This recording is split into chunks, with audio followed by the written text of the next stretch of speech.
Boss. Alam nyo ba guys, may na-discover na naman ako dito sa Concepcion 1 sa F. Torres, Marikina City. At sobra akong na-curious dito kaya ipupuchik natin yan. At dito yung matatagpuan sa K-Cafe. At bago ka nga pumasok sa kanilang store, ito yung bubungad sa'yo ang maganda at malinis at maliwalas nilang kainan. Ang ganda ng spot, fresh air pa.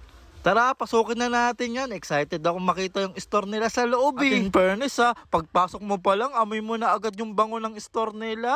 At eto naman yung mga ino-offer nila, iba't ibang flavor ng noodles. Wow, grabe, ang daming pagpipilian. At bukod sa noodles, abay meron din silang mga ibang menu na pwede nyong pagpilian. At kung ice cream lover ka naman, abay meron din silang tinda at marami kang pagpipilian. At ang step 1 nga na gagawin natin ay mamimili lang tayo ng kung anong gusto mong noodles. At yan, kumuha na rin ako ng lalagyan. Tapos, ang step 2 naman natin ay mamimili lang tayo ng mga gusto nating toppings. Bahala ka na kung ilan ang gusto mo at kung ano-ano. Basta may presyo yan na 15 pesos, may 20 pesos, may 25 pesos. At dahil nga first time ko lang dito, abay kung ano-ano na kinuha ko, bahala na yan.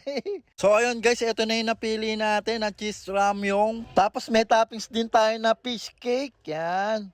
Tapos meron din tayong corn. Tapos ito yung bilog, di ko matandaan kung ano to, fishball yata to. Joke. Yung pinakauli natin na pili yung crab stick. Yan, 4 na toppings, goods na yan. At ang step 3 naman natin magbabayad na tayo sa cashier. At yan, hinahanda ko na yung mga ingredients na ilalagay ko. Bali, ang napili ko nga pala ng noodles yung may sabaw. At yan, isasalang na natin to. At kapag yung may sabaw na noodles naman yung napili mo, ipipress mo lang yung 1 para tumulo yung tubig at maluto na siya. At yan, kasama ko rin si Boss Ray. Magluluto na siya. Bali, ang napili niya yung noodles na walang sabaw. At kasama din naman si Boss Marky.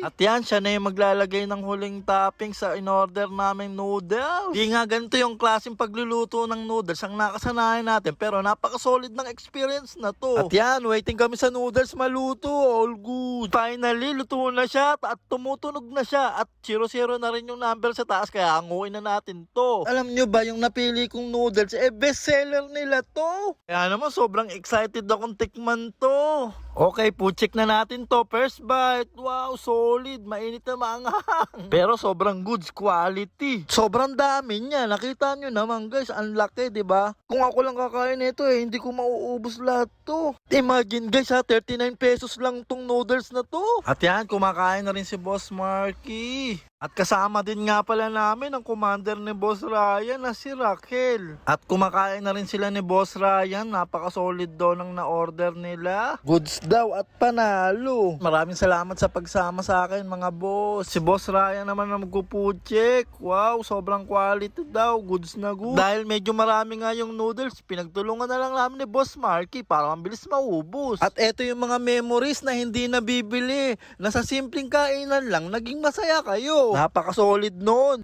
Yan, tikman din natin yung kala Boss Ray. Mukhang masarap eh.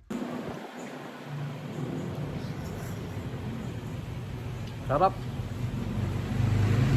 At yan, ipopo-check din ni Boss Raquel yung aming not feeling noodles. Kung masarap daw, panalo daw, goods daw. So ayun guys, kung gusto nyo rin ma-experience ang kanilang mga noodles, check out nyo dito sa K-Cafe. Located sila sa Concepcion 1, Marikina City.